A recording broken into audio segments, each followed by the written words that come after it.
معزز ناظرین، حضرت ابو ہریرہ رضی اللہ تعالیٰ عنہ سے مروی ہے کہ حضور نبی کریم صلی اللہ علیہ وسلم نے ارشاد فرمایا کہ اللہ تعالیٰ نے جب آدم علیہ السلام کو پیدا کیا تو ان کا قد 60 ہاتھ تھا۔ پھر اللہ رب العزت نے فرمایا کہ اے آدم، جائیے ان فرشتوں کی جماعت کو سلام کہیے اور پھر سنیے کہ وہ جواب کیا دیتے ہیں۔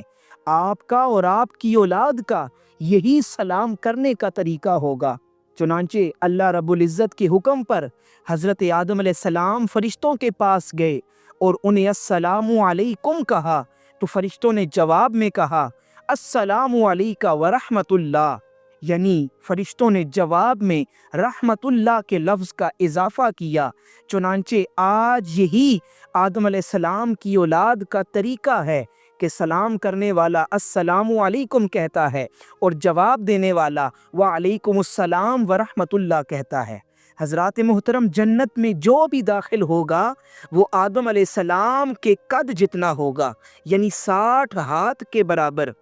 لیکن جب آدم علیہ السلام کو جنت سے زمین پر بھیجا گیا، تب سے لے کر آج تک آدم علیہ السلام کی اولاد میں جتنی بھی مخلوق گزری ہے، سب کے قد میں کمی ہوتی ہوئی آ رہی ہے۔